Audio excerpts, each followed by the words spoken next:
Good evening and welcome to our fifth webinar of Well Said. I am Resha and I will be hosting this event along with Amia Godse and Harish Punjabi. Like they say, the art is not in making money but in keeping it. So today's webinar will cover how to smartly manage and grow your money. Now I request our Chief Growth Officer, Mr. Nikhil Naik, to say a few words.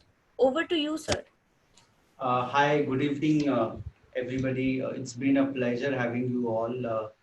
We at Nike Wealth have been extremely fortunate to have some of the finest speakers on these webinars, and we have been even more fortunate to have people like you over the last few weeks. We've been sitting at home, but been able to connect with each other digitally by way of these knowledge series.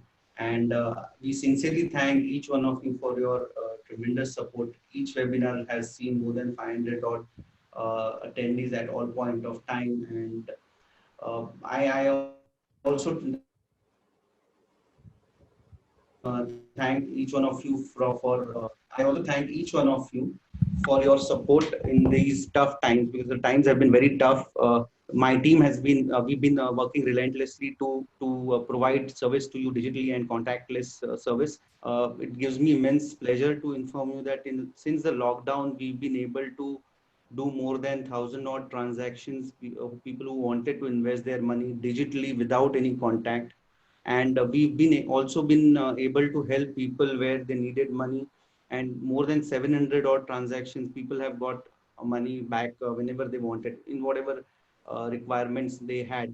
So this is what we've been trying to, our endeavor has been to provide uninterrupted service and provide money when you really need it. This also gives me, I take this opportunity to thank you to support our another venture, which is Nike Insurance Broking. We've been settling, providing claims to our investors, whether it is medical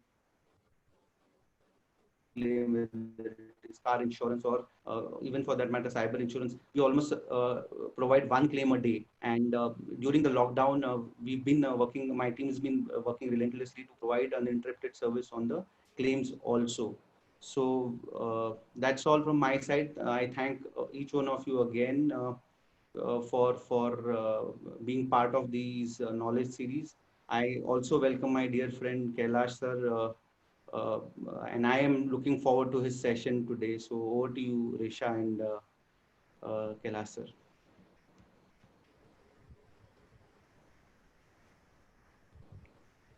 Risha, you can unmute yourself.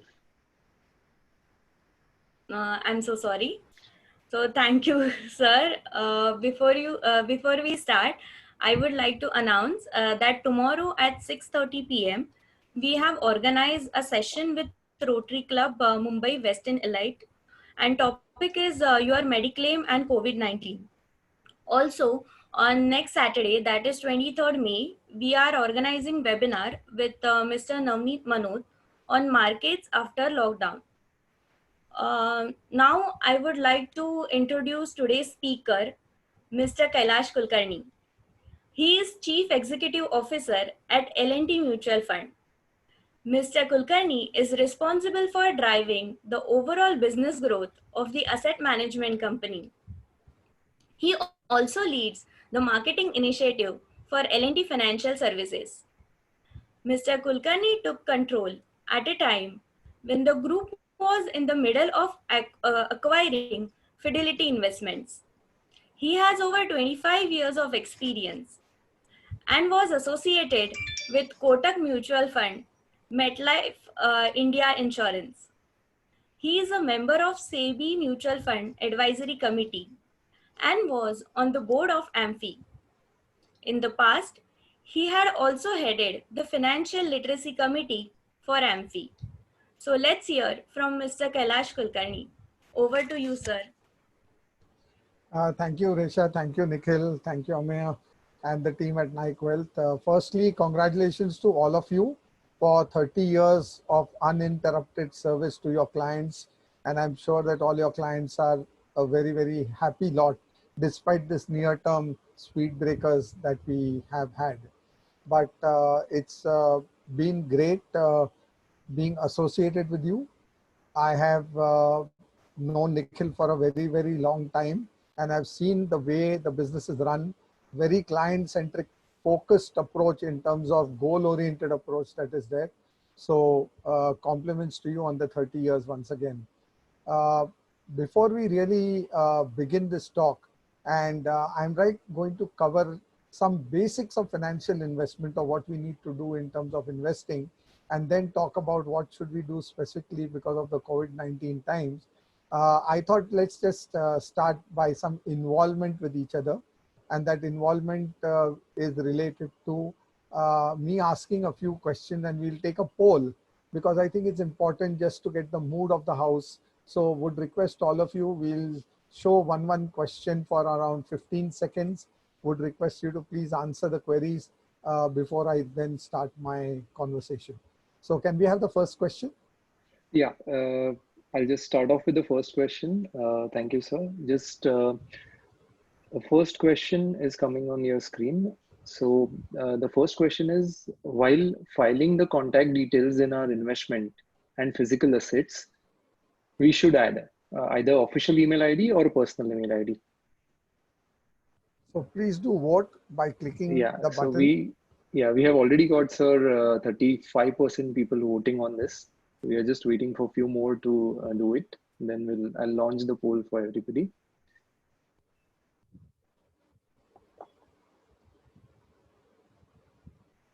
So we'll take the second question now, Amya. Yeah.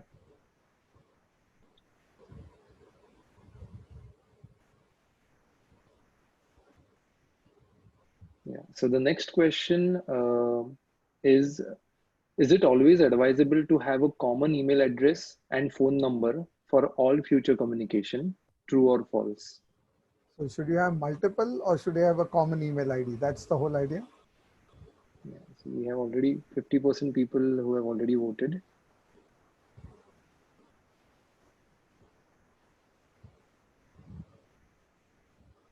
Maximum people are saying, I mean, there is no two, so everybody is saying true. So let's go to the next, question. Yeah.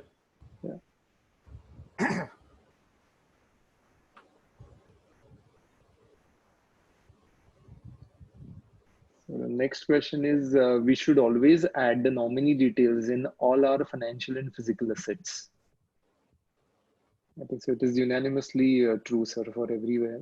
Okay, great. So we can possibly do the next question. Yeah.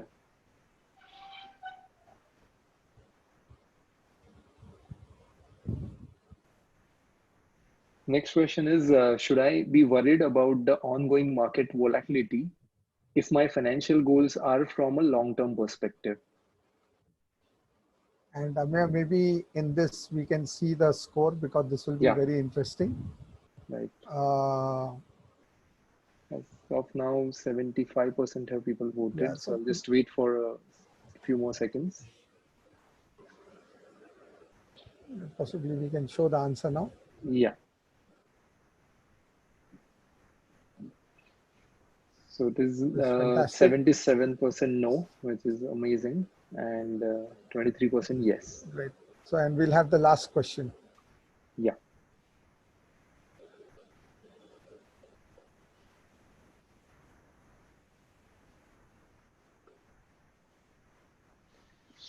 The question is, gold should be an important part of a diversified investment portfolio. Maybe 10%, 15% of the portfolio should be invested in gold. So possibly we'll also see this answer because this can throw up a few surprises. Right. Should I post it, sir? Yes, please do. 75% people have already voted. Yeah, we can surely do it. Yeah, so true is 70% and false 30%. Fantastic. So thank you, everyone. And many of you may actually wonder as to why did I ask such basic kindergarten-like questions? Because, you know, it's very, I mean, these are but obvious answers that, you know, should you have a common email ID or should you have not a common email ID, or should you have a personal ID or should you have an office ID? You know, when I I purposely throw these kind of questions at an audience because I just want to share with you my personal story.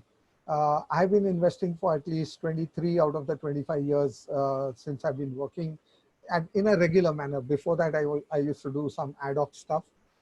But it's quite surprising that I find myself to find that because I've changed jobs and I was in a hurry when I was doing certain investments, or I'd done it with a certain online platform where my registered email ID was very different from my personal email ID. Finally, when I sat down and made a list of all my investments, I discovered three things. Number one, I discovered that I had multiple email IDs across my own portfolio. Number two, I had different phone numbers because I used to have a phone number which was given by the office earlier. And then when I left that office, I had to change my number. So I had a different phone number, and I found that, in one or two folios, I'd forgotten to change the number.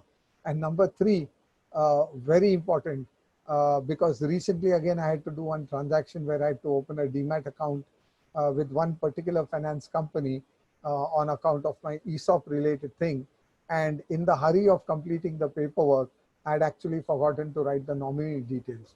Now, the reason I'm sharing all this with you is, and the reason why those questions were very basic, while 100% of you answered that you should have a personal email ID, 100% of you answered that you should have only a common email ID and a phone number. If we actually sit down and make a list of all our investments, and when I say investments, I mean multiple things. I mean bank accounts, I mean bank FDs, company FDs, PF account, the locker, because there is a separate bank account or account opening for a locker, your equity mutual funds, fixed income mutual fund, PPF account, small savings account, real estate that you have, gold that you own, electronic or physical. You need to make a common list, and against that common list you need to actually put these three things: which is the email ID registered, which is the phone number registered, and who is the nominee against each of these investments. And that, I can guarantee you, my friends, will throw open a very different picture than what you believed it true for your own investment. Well, if somebody has really done this and done this meticulously, congratulations to them. But I can tell you 95% of the people will find at least some mistakes in 2, 3, 4 of the folios, or 2, 3, 4 of the investments, and it may not be so. This is a time that we have which is unique to us. Prior to COVID-19, when we were all working, some of us were salaried, some of us were businessmen. The most important thing is that we have what we call the simple answer, saying that, oh, I'm so busy, I don't have time. And today, that's an excuse we can't give, because we are all at home. There's a lockdown announced. It's been a few weeks since the lockdown has been there. It's been extended, especially for people sitting in Mumbai and Pune, to 31st of this month. And that we can easily take out 1.5, 2 hours of time on any given day to make a comprehensive list and see that these things are in order. Why this is important is that tomorrow, when your Nike Wealth relationship manager comes and meets you, you can say, oh, I discovered these anomalies. Can we make it common across everything?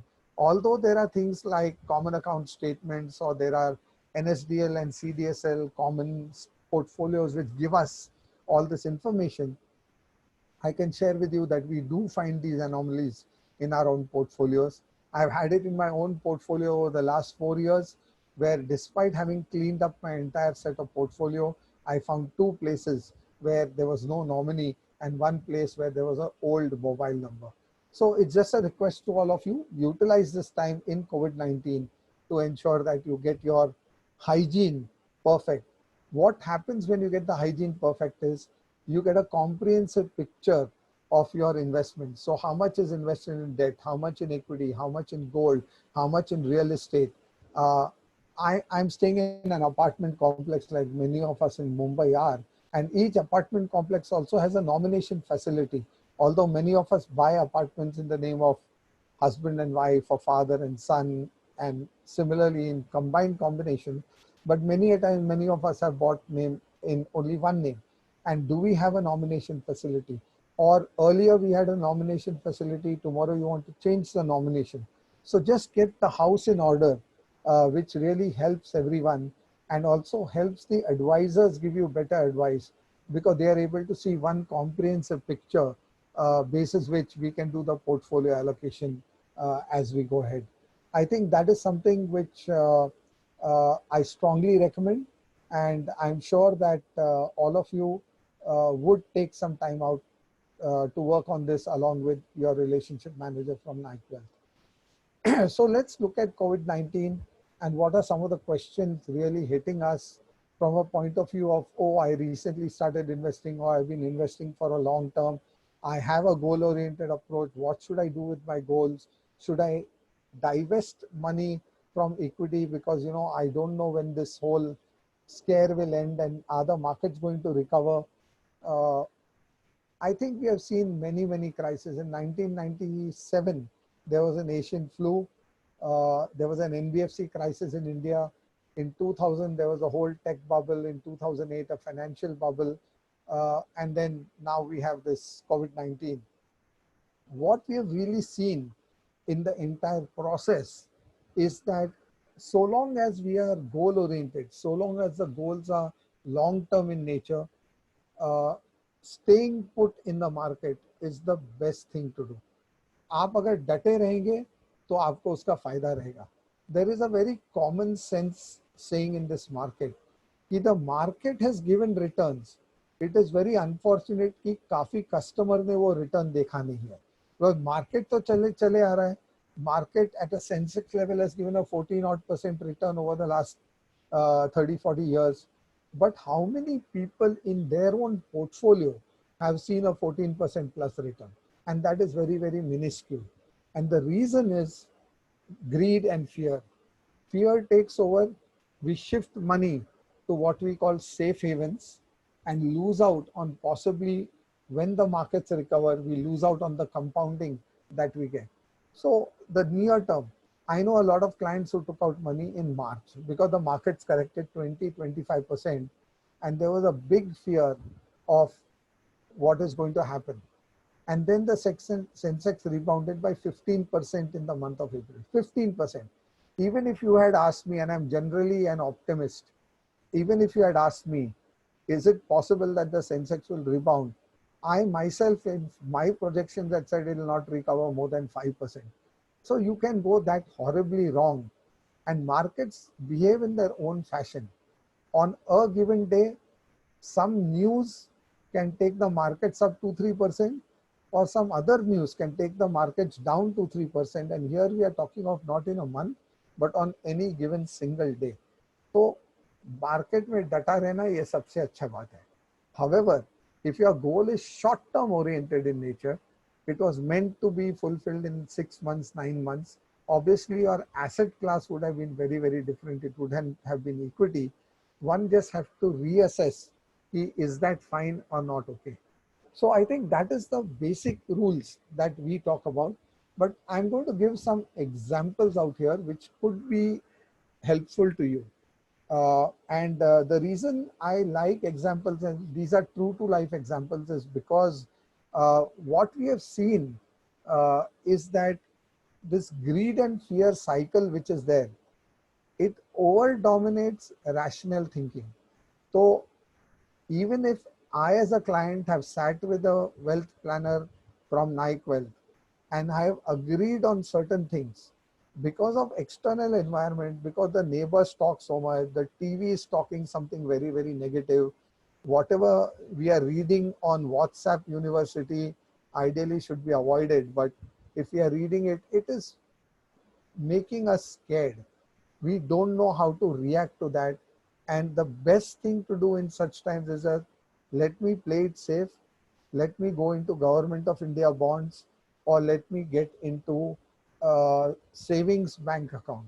So today I was reading a newspaper article where Mr. Rajneesh Kumar, who's the chairman of SBI, said that in the month of April alone, they got 1,25,000 crores of people moving their money into their savings bank account. And many of you know today, they have reduced the saving bank percentage to 2.75%.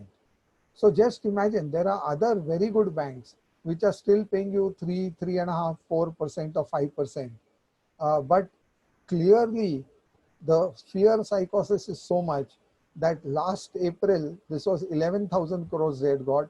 This April, they got 1,25,000 crores. So such kind of dramatic irrationality is also not good. So it is important for us to see the reason why we entered this. And I'm very happy to see the kind of responses you gave to the question. Whereas if your goals are long-term oriented in nature, 70% of you said that no, this near-term volatility should not impact you. So one of the important things to do is at least once in 6 months, we should review our portfolios. A portfolio review is very, very important. When I say review, I would like to caution, because one of my friends actually, when I told him that you should do this, he actually changed this portfolio.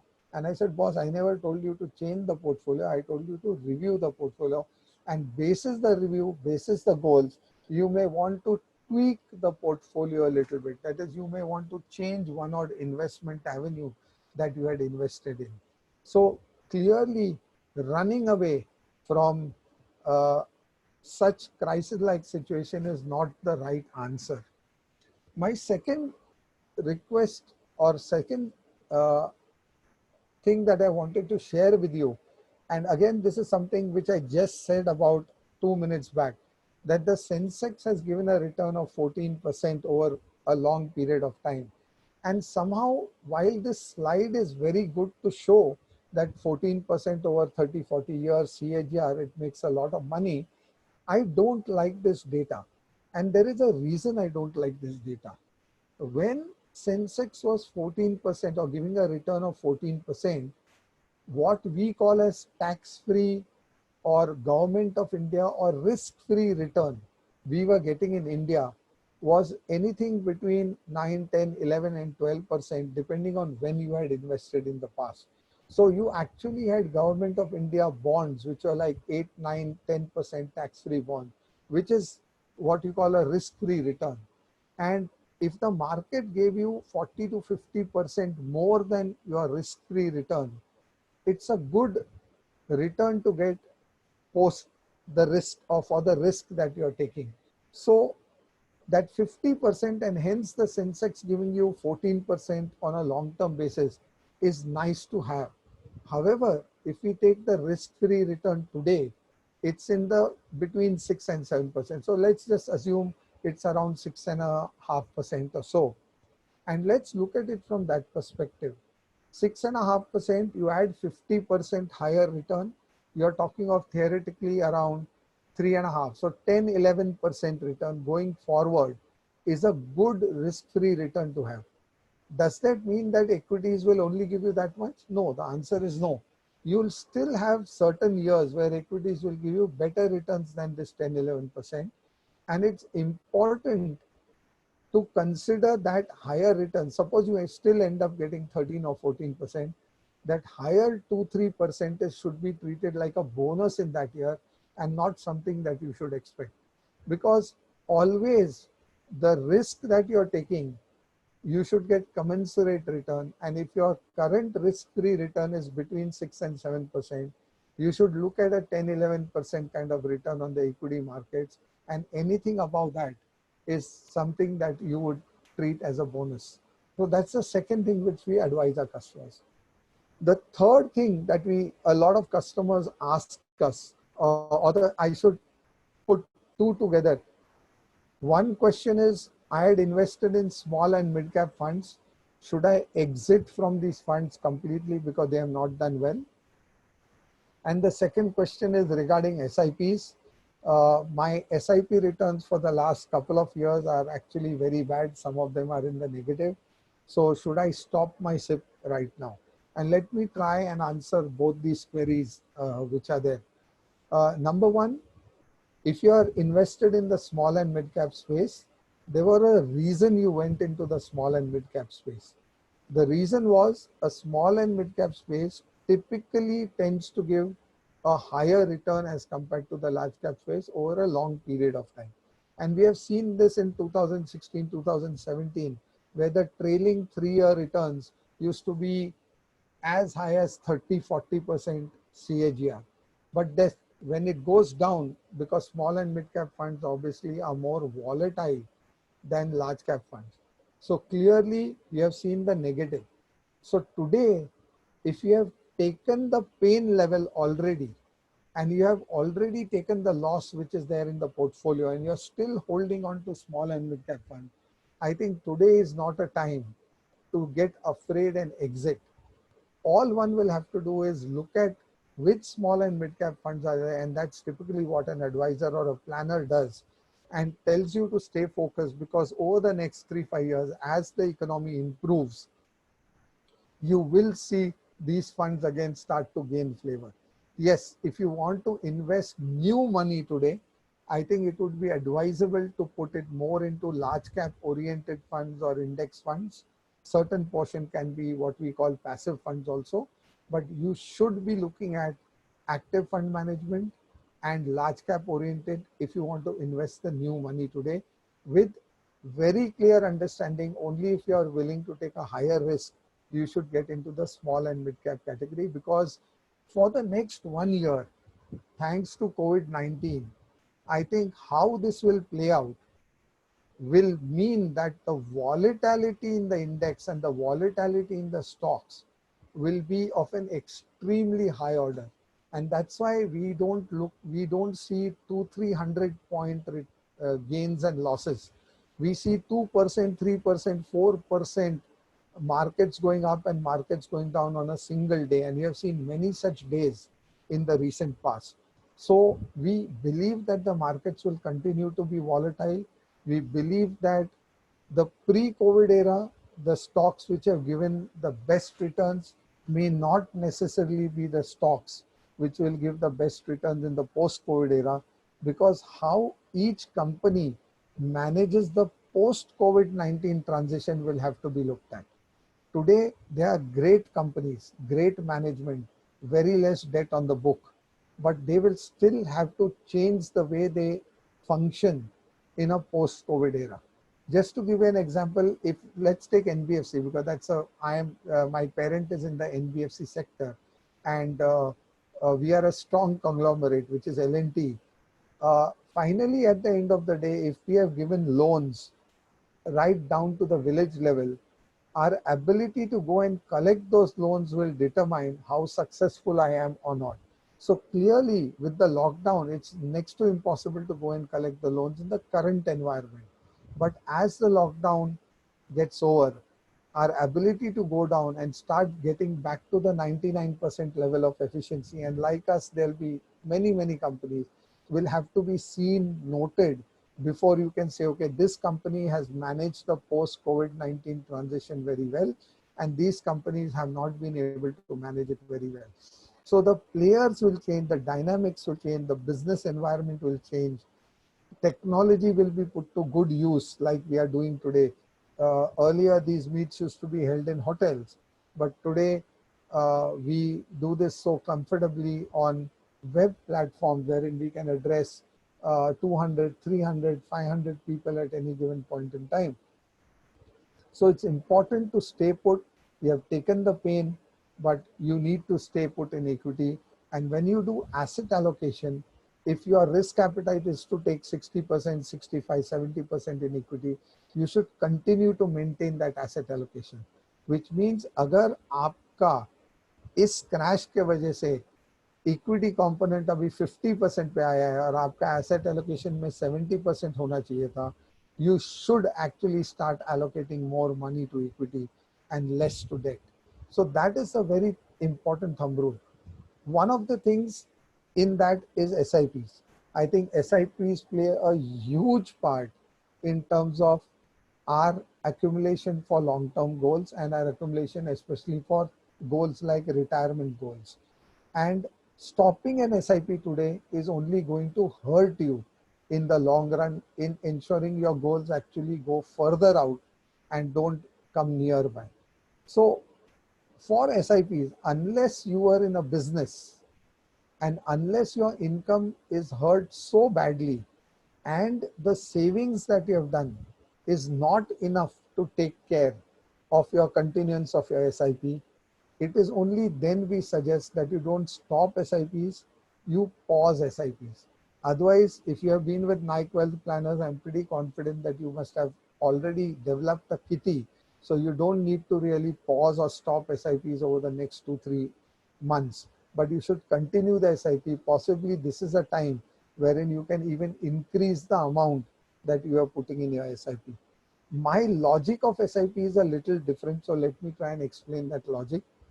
If my income is 100 rupee and my expense is 40 rupees, all put together, including EMI loans, all the household expenses, the cost of maid servant, groceries, and everything put together, the 60 rupees balance, I may want to keep 10 or 15 rupees for emergency funds, and the entire 35 to 40 rupees should go into SIP. Many a times what we do is the 100 rupees is the income, 40 rupees is the expense, 10 rupees or 15 rupees is the emergency fund. So it's 55.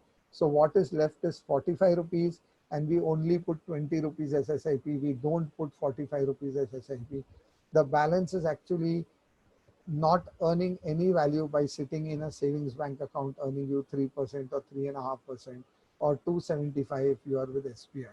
So my request to all of you would be to continue systematic investment plans unless and until it's like an emergency kind of a situation. So let's come down to the third thing in asset allocation, which is gold. And this is something I like to share because I can give this as a kind of a homework to all of you also. There are 4 ways of buying gold.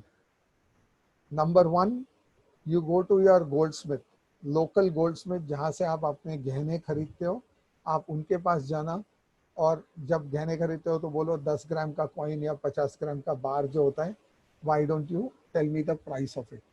Then you can go to your neighborhood public sector bank once the lockdown is over and ask them for the same price of the same 10 gram coin or 50 gram bar, and you go to a private sector bank and ask them the same question. The 4th way of buying gold is what we have is gold ETF. And you will be surprised when we as Indians go to any shop, we like to do bargaining. Even if there is a big board on the shop which says no bargaining allowed, fixed price only, we will still bargain. So if you have bought a lot of things from that shop, you will tell the cashier, thoda kam karo bhaiya, discount itna zyada saman kharida hai humne. It's a very natural tendency for all of us. But when we go to buy gold, we don't even ask what is the right price of gold.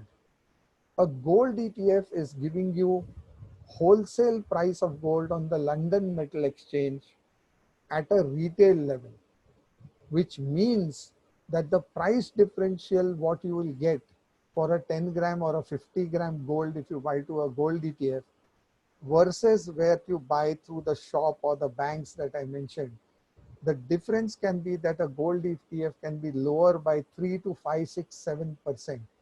Yes, not 3 rupees, 5 rupees, 7 rupees. I'm talking of 3% to 5% cheaper if you buy it through a gold ETF. So that's the kind of discount you get in terms, because you're getting a wholesale price at a retail level. But when it comes to buying gold, we never argue, we just buy it. If I tell you this is the price of gold, you will buy it blindly. You will not even question me about it. So even managing your buying of asset, and my belief is it should be 5 to 10 or it could be up to 15% asset in gold, which is fine. It can't be 30, 40% in gold because you're scared. It should be bought through a gold ETF. The only difference is a physical bar you can hold and feel nice about it. A paper is a paper. You don't really feel that you're catching a 50 gram worth of gold. But clearly that is something. So I think some people are not able to hear my voice. I'm just going to raise the volume and hold the mic closer to me. Sorry about that. So we should look at gold ETFs as a part of our gold allocation. Just one small compliance related note I would like to say here. Currently, L&T Mutual Fund does not have gold ETF. Despite that, I'm giving you a gold ETF advice because I want to be true to label. Right now, when I'm talking to you, I'm not talking as the mutual fund CEO of L&T Mutual Fund. I'm talking to you as an investment professional who's kind of giving what should be a good advice to any client like Nike Wealth is giving its clients. So let's talk of fixed income. And I think that is the third big thing which is there, because there has been certain issues with one of the fund houses recently. And a lot of people say, oh, I need to get out of fixed income funds. I should not be investing in income at all. Please understand that fixed income is a category. It is not a, it is not a fund. And within fixed income, if you're a businessman, you can put your overnight money in what we call overnight funds. You can put your 15-30-day money in liquid funds. You can put your 30-day to 90-day money in ultra short-term funds, 3 months to 1 year money in short-term funds. There again, there are very high quality funds which never go below AAA kind of papers. That is where you need to put your money in. Only if you want to take a higher risk, you can go to credit or credit oriented funds. Just because something has happened in one fund house doesn't mean that it will happen in every fund house.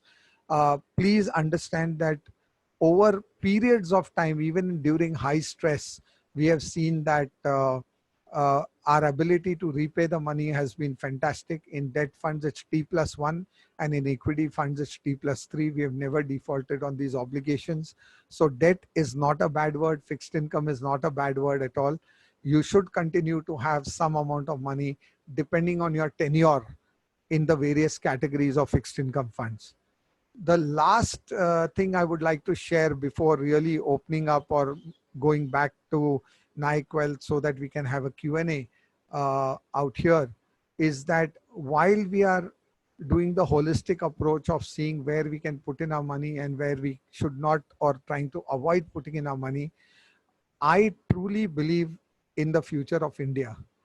I think with the various announcements that have been happening over the last 4 days by Government of India, Finance Minister, RBI has done intervention prior to that about 2 weeks ago.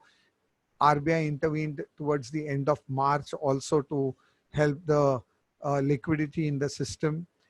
Even if we grow at a sub 1% GDP growth for the near term, it is still a positive growth rate as compared to Europe, America, UK, and many other countries which are expected to grow at negative GDP for this 1 year. So clearly, anybody who's growing at a positive, you will get money coming back into that country. So will our stock markets recover? I am very confident the answer is yes. The question or the answer I don't have is by when will they recover? And hence, if you got 100 rupees to invest today, I would suggest investing in tranches rather than putting in the whole money at one shot, unless and until you're willing to ride out that volatility. It's like going to an amusement park internationally and seeing these big roller coasters, some of those which goes, 360-degree upside down. And many of us would like to go to the amusement park. Some people will say, I want to ride the roller coaster. I love the thrill. Some people will say, no, I cannot stand this. I will stay at the side and watch it. And some people say, Baba, मैं तो देख भी नहीं सकता, मेरे को वैसे ही उल्टी हो जाएगी, मैं तो देखूंगा भी नहीं. So each one of us has a different risk profile, different attitude to how we go about with investments. So it is important to decide basis the risk profile, whether you want to participate 100% today, break it up over 6 installments, or be safer and be 70% in debt. So I truly believe my personal portfolio is heavily weighted towards equities. I'm not worried because all my goals are long-term oriented or for my daughter's future. So clearly I'm not shying away from the fact that equities as an asset class will always outperform some of the other asset class. Yes, there will be ups and downs in the asset class, but we live with it. And my personal portfolio, I can tell you one of the best funds I invested in is a fund I actually forgot I had money there, because that was a fund I had invested in 1998 when there was no email ID, there was no PAN number compulsory, there was nothing compulsory. I forgot about it till 2011 when, when this whole thing became compulsory, you had to update your PAN, etc. I put it there and I realized that the compounding I had got in that fund was amazing. Otherwise, in 2000, I would have got afraid after the market has crashed 50% and withdrawn the money. But it went through multiple cycles, and that's a very small portion of my portfolio, because that time I'd invested only 10,000 rupees. But today that's become a decent amount in my portfolio, and I still keep that folio because that is the folio which has taught me the maximum about investments. If you stay put for the long term, you will always make money. So with that, thank you, and I'll hand it over to Amey. Amey, if there are any questions, I'll be very happy to take them. Thank you, sir. Thanks a lot. We will move on to the question, but before that, actually, what we have noticed that a lot of people have joined in slightly later. Okay. I would like to inform all of you that tomorrow we have one session already in place, which is in association with Rotary, Mumbai Western Elite Group. We are just doing a session tomorrow at 6:30, which is basically on Mediclaim and how we can claim the benefit of COVID-19 in that. Chief guest is Mr. Talwar. And next week, Saturday, we have a session with Mr. Navneet Munot. That is again at 6 o'clock, and that is next Saturday. So please do join in. This is only for the benefit of those who have joined in slightly late.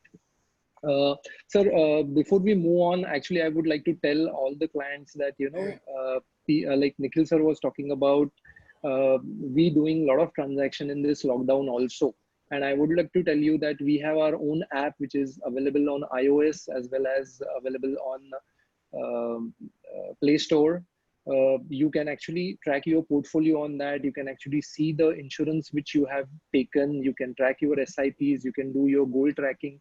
All those things are available over there. So please download our app.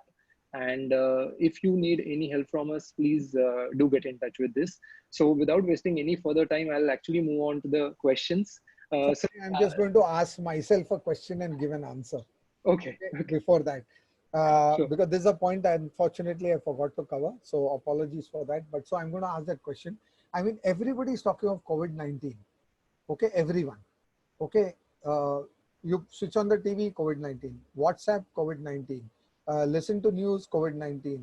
Do whatever you want, COVID-19 doesn't run away, and we are all scared what is going to happen. How many of us have family floater plans to cover our medical insurances? Forget about COVID-19, but today a heart operation can cost 15, 20, 25, 30, 40 lakhs. Have we got the cover done for our family? And this is a question when I ask my friends get very upset with me, because most of my friends don't have health covers. And when I say, why don't you have health cover? He said, nahi yaar, company mein naukri karta hu, to uska health cover hai na.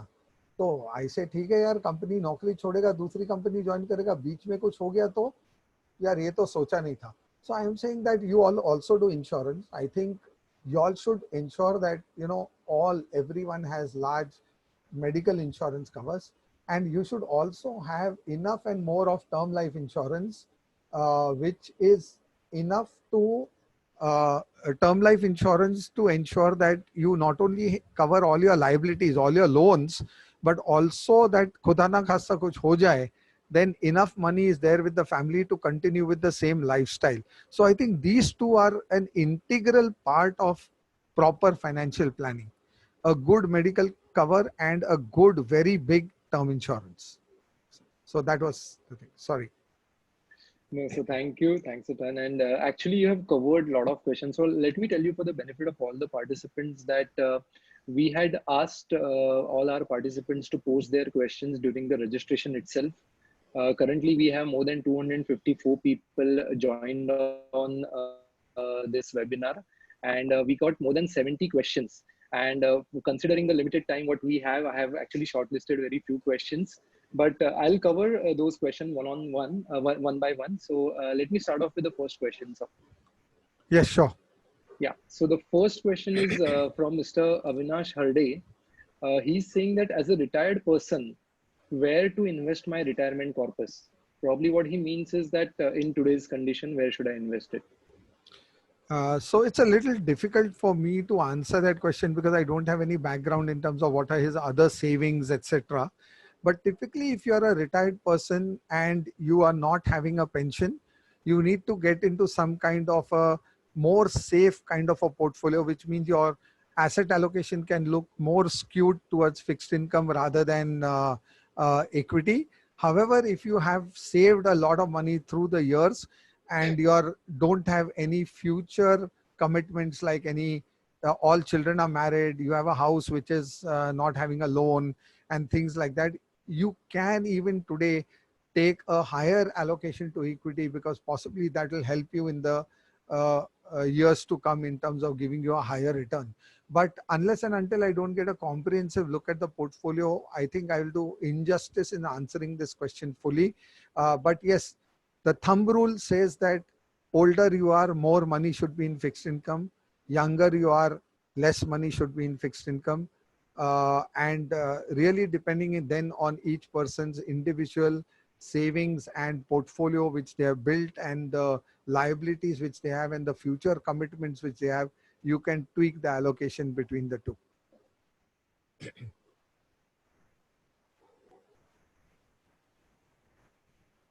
Thank you, sir.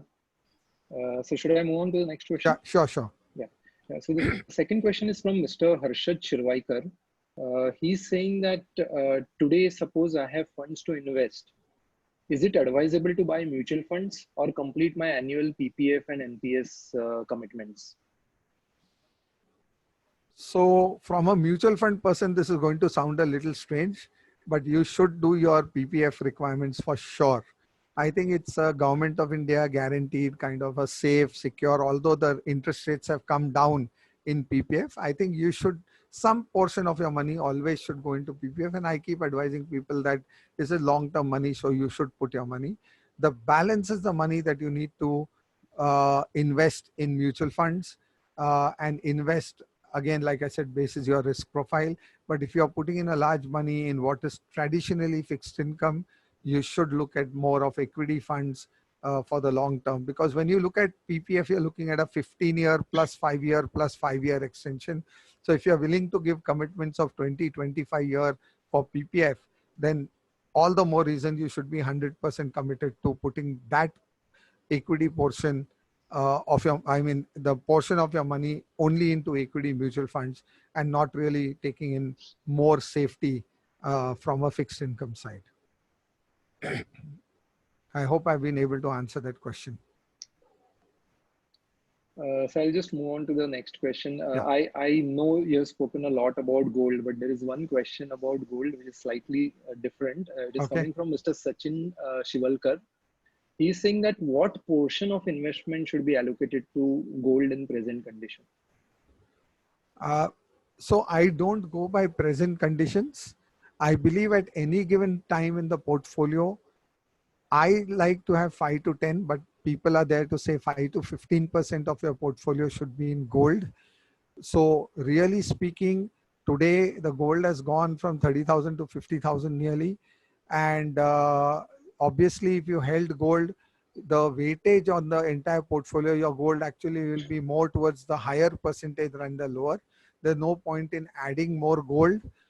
Gold is meant as a hedge against risk. So you should only have that much amount of gold. There's no point in loading your portfolio 40, 50% in gold. It just doesn't make sense. And like I shared during my talk, it is more to do with buying gold ETF rather than physical gold because of two big advantages. One, you don't have to store it, so the risk of theft is not there. Number two, it is easily liquidable even in the lockdown situations where your local goldsmith is closed. You can call up Naik Wealth and team and they can sell it to you over the electronic platform that they have built and give you the liquidity that is available. So I think holding gold in electronic form is extremely important.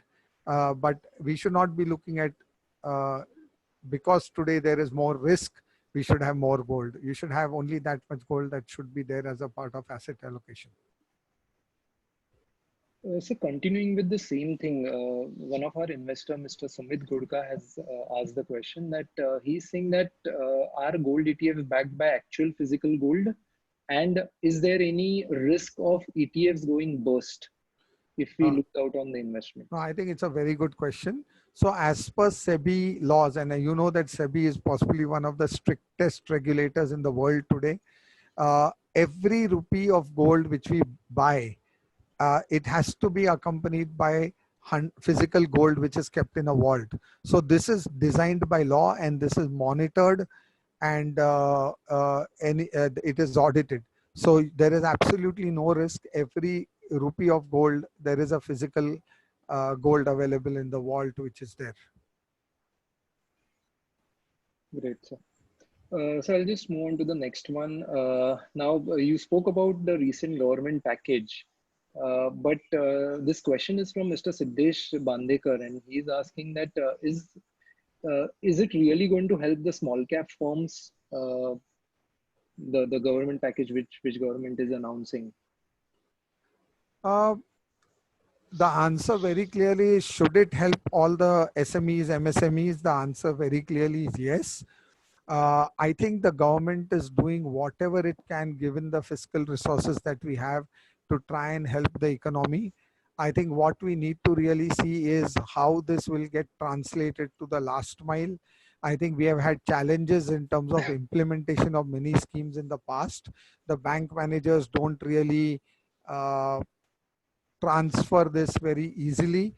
I think that is what we need to see. However, this is the first time what the government has announced is that they have even announced a central government guarantee on some of these loans up to a certain percentage. I think that will make a big difference in terms of what was earlier where banks were reluctant to lend to SMEs and MSMEs because in case they get bad, they don't want to tarnish their personal uh, life in the bank. But this will be a big game changer, and I'm confident that this time the ability of this getting translated to last mile is quite good. So yes, it should have a positive impact, but we have to wait and watch on that. Okay. So the next question is from Mr. Sabarjit Kataria.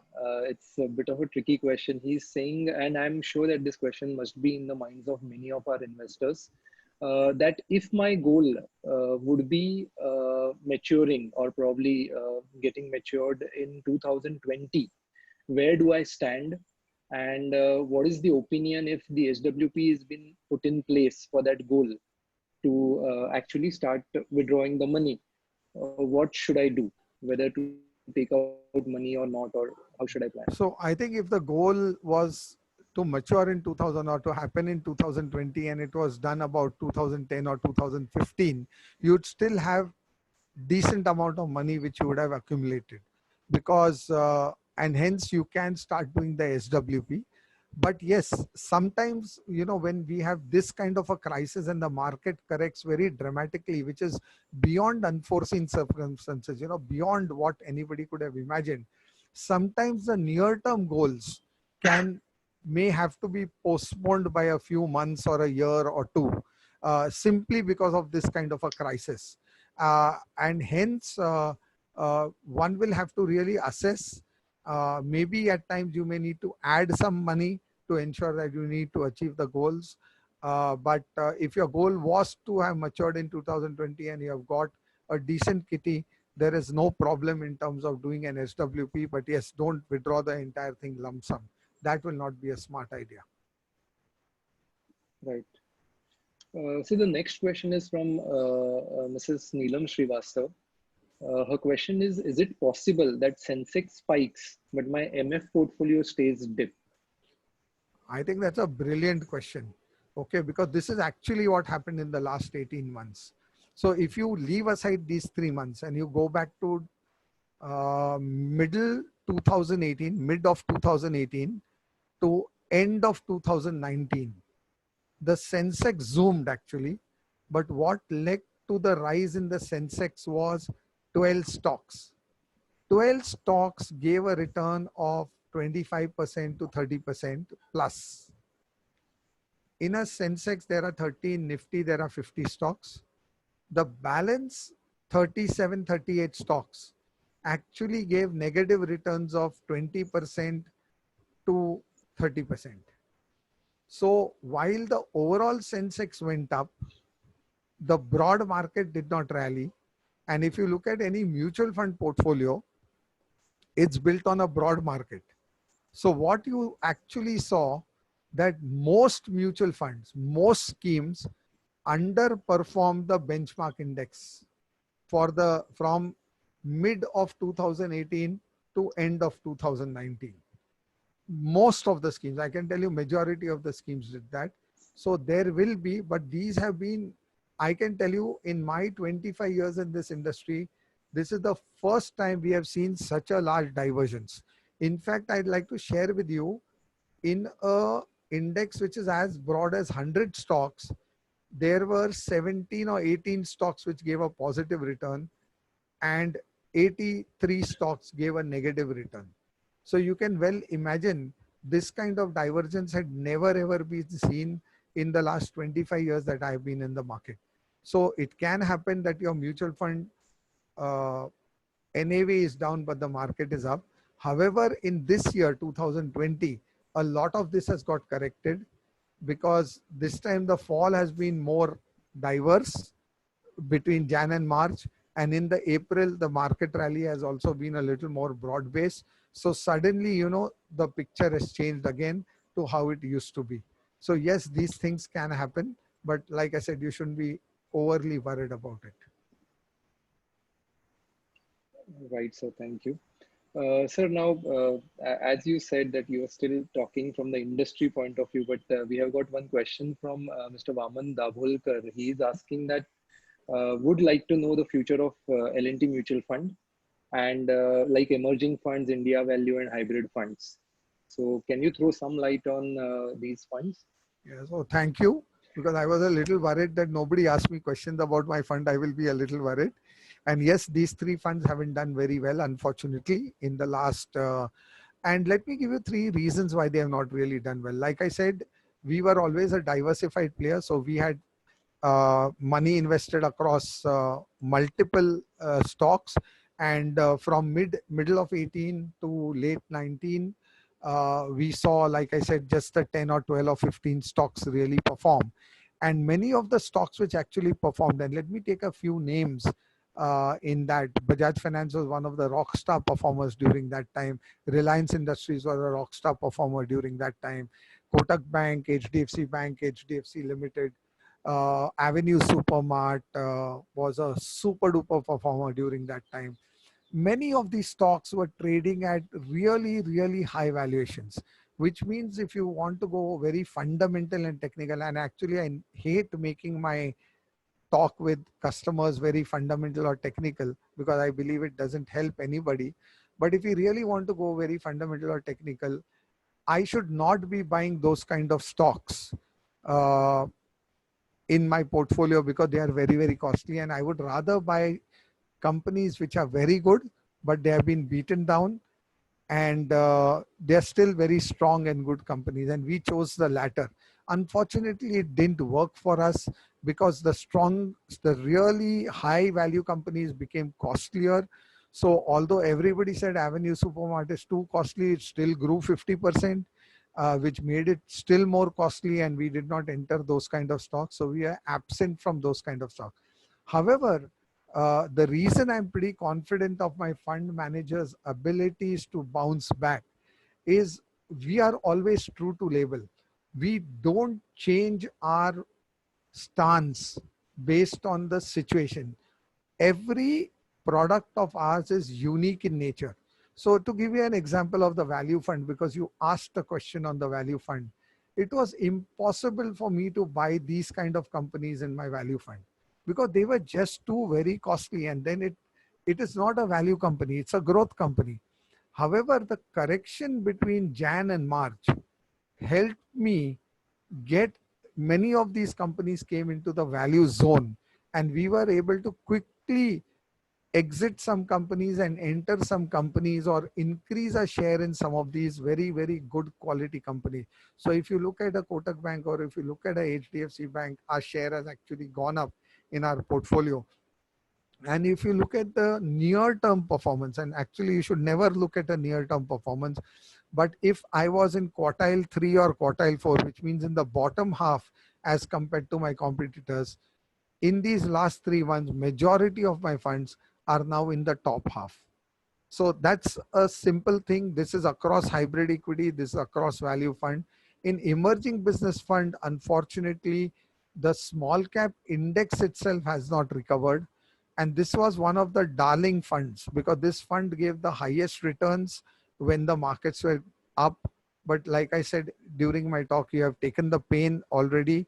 It's not really advisable to exit it. But small cap hasn't yet recovered.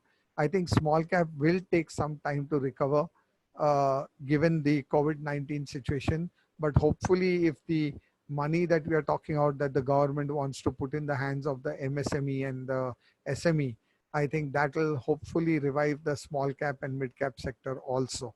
So that's the long and short of the answer.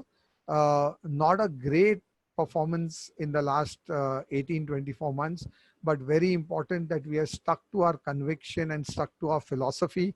We are not like a weather clock that if the wind is blowing from southeast, then we should all start running in the direction so that we get wind benefit. No, each product is meant for certain type of investors and we stick to the core philosophy of the product. I think that has been our uniqueness, and that's why we have grown from 11,000 crores to 70,000 crores in the last 7 years, thanks to the support of all of you. Thank you, sir. Thank you. Sir, we would actually, from our participants, we would take the last question. I Sure. think so I've kept the trickiest question. The last one is that the client is simply asking is that when should we exit? Because nobody tells us when should I exit. Can you throw some light on that? Because we talk only about investments all the time. So when you meet your goal, one of the reasons to start doing a little bit of redemption is when you meet your goals. Or that is the time you may not want to exit, but because you have met your goal, you may want to take out only a portion of your money because you have met your goal so you can fulfill your goal. And the balance money, you need to sit down with your planner, sit down with your advisor and re-look at what are the next set of goals that you have. It is impossible that nobody has any goal in life. The only time when you don't have a goal in life is if I die, then I don't have a goal in life, right? Till then, I will always have a goal in life. So till I am not dead, I will have a retirement goal. I want to live a long life. I will want to live a happy life when I am 80 years old or 85 years old. But I will always have a goal. So depending on the goal, I will have to keep reassessing my portfolio and I have to change my portfolio. Okay.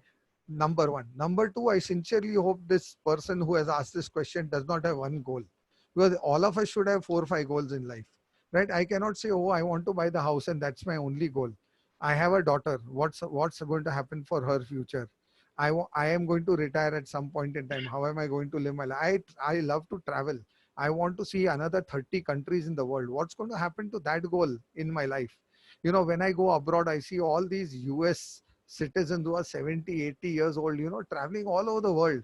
And I say, yeah, I also want to do that. I want to see 15, 16, 18 countries going on these cruise liners and all that. But I need to save for that. So when you meet your goal, only take out the money that was for the goal, but the balance money reassess and reinvest depending on your risk profile at that point in time. The only time you will possibly exit is when you hand it over to your next generation. Right. And sir, in that also I'll tell you is that at Nike Wealth, we do wealth transmission. So we make sure that, you know, the wealth is properly get transferred to the next generation. And we have done it for a lot of our big clients successfully. So we are proudly saying that anybody who's looking for that, please do get in touch with us. We will help you. So, So Ameya, that was lovely answer. Can I give a target? Can I give a target to Nikhil Naik, if with your permission, to the person who runs Nike Wealth? Yeah, by all means, sir. So the target is that the wealth or the will planning and estate planning should not be done only for the HNI customers. Actually, the person who needs it the most is the middle class investor, because, you know, even if you have to transfer electricity ka meter without having a will to your nominee, the amount of chakkar you have to maro a government office is horrible. And a will is a very easy thing to make. You can handwrite a will over 2 pages with some 2 witnesses, etc. And you all know this better. But I think you all should make it a goal that 100% of our customers, everyone should have a will. So Nikhil is going to kill me for this, but that's a target. I'm going to monitor now with Nikhil then. I think so he's saying something. Sir, somehow you're not audible. I don't know why. Sorry. Not you, sir. Kailash, sir. Nikhil, sir is not audible. Can you hear me now? Yeah. It's Not at all, Kailash. I think we take this and we will ensure that we at least reach out with a simple format for will, and we can actually, we were contemplating of doing a session only on succession planning, and maybe in coming times, with technology making us easier to reach out to more and more people, we will do a small workshop or kind of a session for our people on purely on succession planning, which you can do it yourself.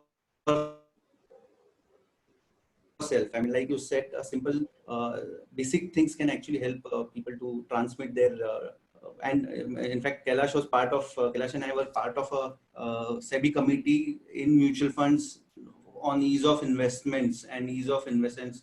One of the points that Kailash sir wanted to drive there was also the easy transmission of the Units. mutual fund units to the nominee, and that's what SEBI was also aiming at that point of time. But like you said, other asset classes, other investments, other small things, it's still a bit of a tricky thing, which I think we should be able to simplify and take it forward for the investors. So just want to wish everyone stay safe, stay healthy, and take all precautions in case you want to get out, because times are going to be tough and we need to live our life a little differently over the next 1 year. Much more hygiene than what we used to practice, and social distancing. So do stay safe, do stay healthy. Yeah. Okay. I'll also quickly request Mr. Harish Punjabi, my colleague, to do vote of thanks. Thank you so much, Kailash sir, for sharing these valuable inputs. Today, along with your views on various asset classes and rebalancing our portfolio, we also realized that there are some factors like having an adequate health cover and adequate life cover for our family, which is usually overlooked, is so important. Also, we realized how listing all our investments on a single page could not only help us in correct evaluation and decision making of our investment, but can also help our family members in any unfortunate times. I, on behalf of entire NICWELL and Nayak Insurance Broking team, would like to thank you for this wonderful session, and we would love to have you again. Thank you, sir. Thank you. Thank you so much for inviting me. Thank you. Thank you, sir.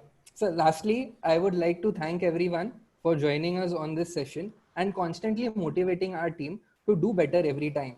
I would also like to remind you all to attend the 2 coming webinars. One tomorrow, which is on medical insurance, and the next one, which is happening on the coming Saturday in the evening. And do attend them and do enjoy and do share your feedbacks. Thank you, everybody. Stay safe. Thank you. The one point which Harish mentioned, that listing down all your details on one page, we have one of our format which we have already shared with many of our clients. I would just quickly, before signing it off, would like to show it to you that what family must know is a booklet which is given by NICWELL to all their investors. If any of you wants still to get it, please get in touch with us. We are more than happy to share with you this thing. This is basically very, very, very personal stuff. Should be shared with your family members. Please use it. Your growth manager will actually get in touch with you and he will forward it to you. So I know, for Saturday evening, many of you must be having plans and we don't want to delay them. So let's start off having a great weekend. Have a great weekend ahead. Enjoy your day. Thank you. Thanks a ton for coming. Thank you. Take care. Bye.